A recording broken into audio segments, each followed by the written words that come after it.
Good afternoon. सो topic जो है वो है सेमीकंडक्टर। ठीक है, इसके पहले डिस्कस कर दिया था मैंने कि कंडक्टर, सेमीकंडक्टर और insulators, these are the three states of matter. और कंडक्टर वर्ड डिफाइन हो रहा है कि इलेक्ट्रिकल कंडक्टिविटी मतलब the ease of the flow of current कितना अच्छा है। ठीक है, सेमीकंडक्टर का मीनिंग है कि जो ईज ऑफ फ्लो है वो कंडक्टर के मुकाबले बहुत कम है, लेकिन इंसुलेटर जो बिल्कुल फ्लो नहीं करता है उसके मुकाबले सेमीकंडक्टर का जो फ्लो है करंट का के थ्रू बहुत बहुत अच्छा है। ठीक है, तो अभी हम जो है अब एक्सप्लोर करेंगे कि सेमीकंडक्टर्स जो है वो क्यों अलग बिहेवियर दिखाता है with respect to conductor and insulator. और मैंने ये भी कहा कि हमारे पास दो नाम हैं, या तो हम सेमीकंडक्टर बोले या सेमी इंसुलेटर, क्योंकि अगर हम ये कह रहे हैं कि सेमीकंडक्टर इज समथिंग सेमी, बीच में पड़ रहा है, बट हमारी जो यूटिलिटी है वो है फॉर कंडक्टिविटी। सो हम जो है नाम चूज कर रहे हैं सेमीकंडक्टर। सेमीकंडक्टर में डेफिनेशन, फॉर्मल एग्जाम्पल, फिर जो मोस्ट पॉपुलर और जो मोस्ट यूज हो रहा है अभी सिलिकॉन एटम। तो सिलिकॉन एटम का स्ट्रक्चर आपने पढ़ा होगा फिजिक्स में भी, बट एक बार इसको यहाँ पर थोड़ा सा देख लेंगे। सिलिकॉन क्रिस्टल यानी जब billions and billions of atom आपस में कनेक्ट होंगे वो जो स्ट्रक्चर बनेगा इनसाइड से कैसा है। बाहर से तो एक को बार दिखाई देगा, अगर मेरे को एक सिलिकॉन का बार है तो ऐसे बार इनसाइड बाहर से ठीक है ये मेटल पोर्शन दिखाई देगा, but what is at the microscopic level how the atoms are interlinked between themselves. एक एटम दूसरे एटम से कैसे इंटरलिंक हो रहा है और इस इंटरलिंकिंग के कारण ही ये प्रॉपर्टीज आ रही हैं। सो वो एक बार देखना जरूरी है। बट अगेन वहाँ पे दो रीजन है, दो वर्जन है। एक है क्लासिकल मॉडल जिसमें हम एटम को मानते हैं कि एक एटम न्यूक्लियस है और एक कंप्लीट स्ट्रक्चर है। दूसरा है क्वांटम फिजिक्स जिसमें हम एटॉमिक स्ट्रक्चर को फोकस नहीं करते हैं, क्लासिकल मॉडल को नहीं फोकस करते हैं बोहर का, बल्कि हम क्वांटम मॉडल पे आते हैं जिसमें हमारा focus energy level, energy band पे होता है। वो लास्ट क्लास में मैंने आपको बता दिया। बट सेमीकंडक्टर को फॉर्मली शुरू करते हैं। तो सेमीकंडक्टर इज एन एलिमेंट, और देखिए मैं सॉलिड की बात कर रहा हूँ, जितना भी कंडक्शन हम देख पढ़ रहे हैं वो इन द सॉलिड मीडियम पढ़ रहे हैं। अभी कंडक्शन इन लिक्विड मीडियम नहीं पढ़ रहे हैं, कंडक्शन इन सॉल्यूशंस नहीं पढ़ रहे हैं, कंडक्शन इन वैक्यूम नहीं पढ़ रहे हैं। So semiconductor is an element whose electrical property lies between those of a conductor and those of an insulator.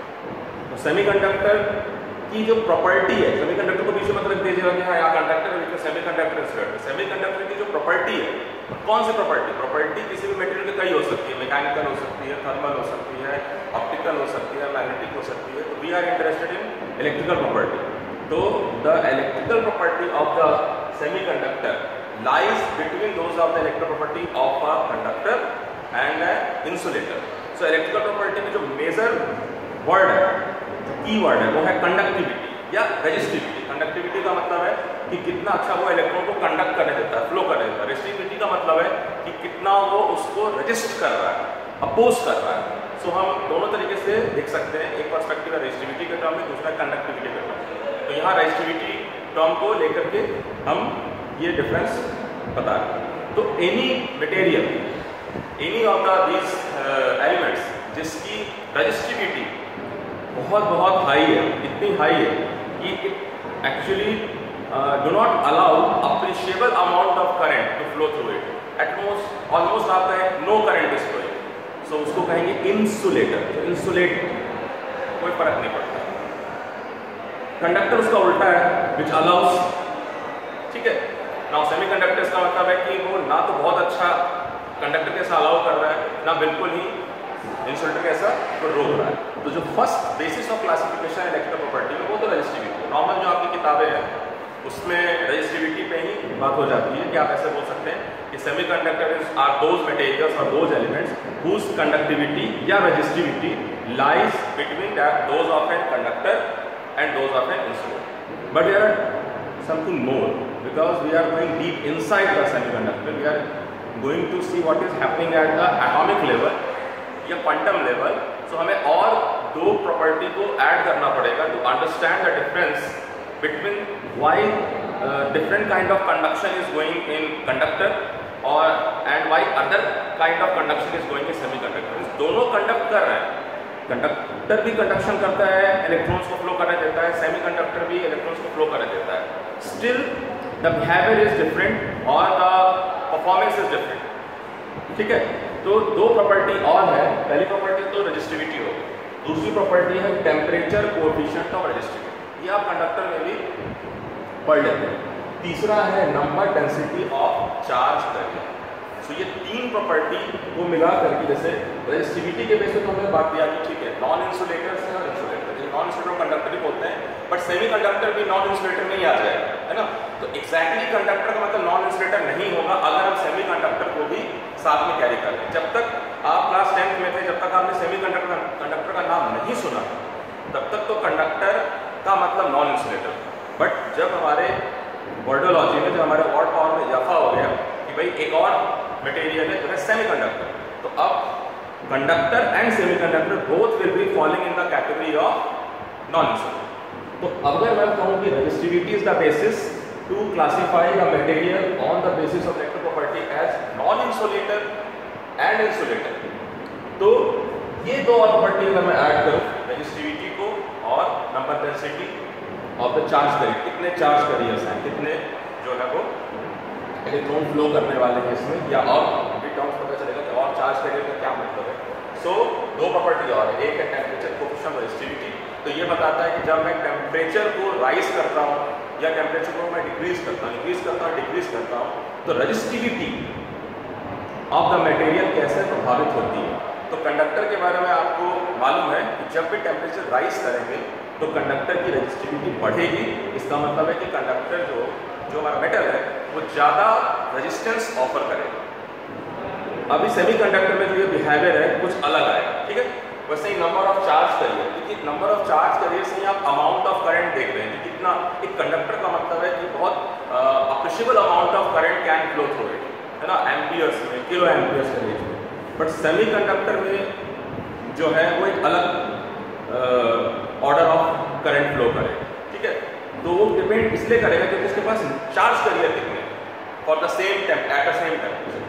So non insulator और इंसुलेटर तो सिर्फ होगा बेसिस पे रेजिस्टिविटी, लेकिन अगर मैं और तोड़ूं, मुझे मालूम है कि सेमीकंडक्टर भी एक मटेरियल है एक्स्ट्रा, तो मैं on the basis of all these three property definitely at lower temperature, higher temperature पे चीज़ें अलग हो जाएंगी, at low temperature, considerably low temperature पे मैं इसको डिफाइन करूँगा कि भाई resistivity, temperature coefficient of resistivity and the number density of charge करके ये बेसिस बनेंगे कि कोई भी नॉन इंसुलेटर जो है वो मेटल है या फिर वो सेमीकंडक्टर, ठीक है।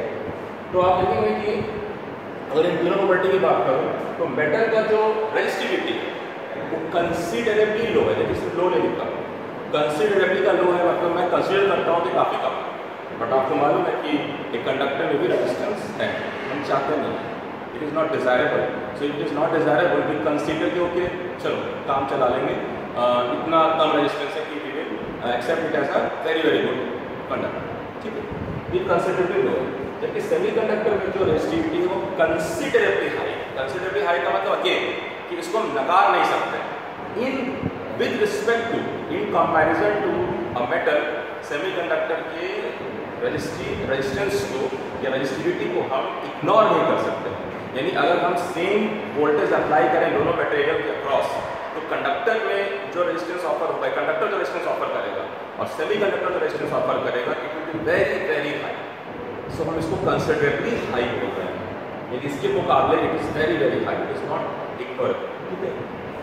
दूसरा है जो टेम्परेचर कोएफिशिएंट ऑफ रेजिस्टिविटी है, इसमें लो है और पॉजिटिव, ये कॉन्सेप्ट में कंडक्टर में बताया हुआ है। सेमीकंडक्टर में क्या होता है कि जो टेम्परेचर कोएफिशिएंट ऑफ रेजिस्टेंस है वो रेजिस्टिविटी है, वो एक तो हाई है और नेगेटिव है। नेगेटिव का ये मतलब हुआ कि मैं जब टेम्परेचर को राइज करूँगा तो रेजिस्टिविटी फॉल करेगी। पॉजिटिव टेम्परेचर कोएफिशिएंट का मतलब है कि टेम्परेचर के पॉजिटिवली बढ़ने से जो अल्फा है यानी जो रेजिस्टिविटी है रो, वो भी इंक्रीज करेगा। बट सेमीकंडक्टर में क्या है कि जब मैं टेम्परेचर राइज करता हूँ, अब to certain level, तो आप देखते हैं कि there will be a fall in the resistivity. Why this is happening? That will be answered जब हम atomic level पे और quantum model level पे semiconductor को analyze करेंगे. Third is the number of charge carrier. So number of charge carrier जो conductor का है वो tremendously high है in comparison to the amount of charge carriers a semiconductor have. But again semiconductor के पास जो amount of charge carrier है वो बहुत ज़्यादा high है. It is like कि अगर आप इकोनॉमिक लेवल में बांट दें तो एक बहुत पुअर है, is a very poor person, poor very low income वाला जो पर्सन है वो हो गया insulator which has nothing to in his account. उसके अकाउंट में इलेक्ट्रॉन को अगर मैं मनी कहूँ, कैश कहूँ, तो इंसुलेटर एक ऐसा इंडिविजुअल है जिसके अकाउंट में 1 या 2 रुपये पड़े हुए हैं आप समझ. So it is not of no much practical use. ठीक है, जो सेमीकंडक्टर है it is like a medium class person कि उसके पास जो है कंसिडरेबल अमाउंट है, और अगर मैं पुअर पर्सन के हिसाब से देखूंगा तो very very rich. That's why there comes the role of semiconductor. But अगर मैं कंडक्टर के बारे में कहूँगा तो it is like a billionaire. Fine, still we require semiconductor. पूरा इलेक्ट्रॉनिक्स जो है it is based on semiconductor. Okay, that's why the significance of semiconductor comes. Significance जानना है, यूज जानना है, वर्किंग जानना है, इन सब के लिए हमें डिटेल जानना पड़ेगा एटॉमिक स्ट्रक्चर में, एटॉमिक मॉडल में एंड क्वांटम मॉडल में. एक एग्जांपल जो है get the idea is about through numeral value. Numeral value जो यहाँ है कॉर्नर पे आप देखते हैं इस जगह पे, तो ये कॉपर और सिलिकॉन का कंपैरिजन करेगा. तो अगर मैं रेजिस्टिविटी की बात करूँ कॉपर की, तो कॉपर की रेजिस्टिविटी का ऑर्डर है 10 to the power -8. ठीक है, मीन्स 100 lakhs हो जाएगा पहले, यानी 1/100 lakh. बट सिलिकॉन की रेजिस्टिविटी है वो थाउजेंड्स के ऑर्डर में आ रहा है, 3 × 10⁻³ है. तो उसकी रेजिस्टिविटी आप देखते हैं बहुत ज़्यादा है. मतलब 1,000-3,000 रुपये आप ले लो और 1/100 लाख कर लो, मतलब पैसा है ही नहीं, you can not count it. या फिर आप ऐसा करो कि आप ऑर्डर को समझना है तो आप इसको 10⁸ से मल्टीप्लाई कर दो. जो कॉपर है उसकी रेजिस्टिविटी को मैं सिर्फ ऑर्डर से कि मैं चलो 100 लाख इसको बढ़ाता हूँ, उसको 100 लाख बढ़ाता हूँ, तो ये 100 लाख बढ़ा के 2 पर पहुँचेगा, यानी एक नंबर 1 2 3 के रेंज में, और वो पहुँच जाएगा 10⁻11 पर. तो आप समझ सकते हैं कि उसकी जो रेजिस्टिविटी वो कितनी ज़्यादा हाई है. It will be like 10 lakh × 10 lakhs, है ना, ऐसा कुछ होगा. हाँ, 10⁻5 × 10 lakhs, 6 + 5. अगर मैं अल्फा देखूँ, यानी अगर मैं टेम्परेचर कोफिशिएंट ऑफ रेजिस्टिविटी देखूँ कॉपर का, तो it is positive and it is very low, 4 × 10⁻³ है. इसका मतलब है कि रेजिस्टेंस जो है वो रेजिस्टिविटी जो है वो इस तरह से जब टेम्परेचर राइज करेगा तो it will B growing the resistance बढ़ेगा. बट सेमीकंडक्टर में क्या है कि टेम्परेचर कोफिशिएंट और रेजिस्टिविटी नेगेटिव है. ठीक है, और ऑर्डर के लिए 70 टाइम्स और -3 करूँगा तो काफ़ी ज़्यादा है. इसका मतलब है कि अगर मैं टेम्परेचर राइज करता हूँ तो रेजिस्टिविटी जो है बहुत तेज़ी से ड्रॉप करेगी. एक होता है कि ड्रॉप करेगी, एक होगा कि बहुत तेज़ी से ड्रॉप करेगी. पर डिग्री सेल्सियस अगर टेम्परेचर में चेंज कर रहा हूँ तो जितना रेजिस्टेंस चेंज या एक कंडक्टर दिखाएगा उससे कहीं ज़्यादा ड्रॉप इन द रेजिस्टेंस एक सेमीकंडक्टर. ठीक है, तीसरा क्या है कि जो नंबर ऑफ चार्ज कैरियर्स है ये 10⁻28 है, जबकि वहाँ 10⁻16 है. तो डेफिनेटली 10⁻16 कम नहीं है, बहुत बड़ा अमाउंट है. लेकिन अगर इसको मैं और 10⁻28 कर रहा हूँ, इसका मतलब 16 प्लस में और 12 कर दे रहा हूँ, इंटू 10⁻12 टाइम्स और बढ़ा दे रहा हूँ, तो आप समझ सकते हैं कि कंडक्टर जो है वो कितना ज़्यादा चार्ज कैरियर रख रहा है in comparison to a semiconductor. So semiconductor looks like a medium class person in comparison to a conductor which is a billionaire or billionaires. It is like a multi-billionaire. ठीक है, ट्रिलियनायर like ठीक, या उससे भी ज़्यादा आप चले जाएंगे, क्योंकि अगर आप ऑर्डर पे आएंगे तो और ज़्यादा आप उस नंबर को बढ़ा सकते हैं. फाइन, तो ये आपको हो गया डेफिनेशन. एग्जाम्पल जो है वो है silicon and germanium. Germanium earlier use हो रहा था, उसके बाद सिलिकॉन जो है वो आप इज अ बिग प्ले. ठीक है, और लास्ट 50 और मोर देन 80 years 70. तो इसके बाद अब हम जो है वो फोकस करेंगे silicon atom and silicon crystal पर, atomic structure and the quantum model.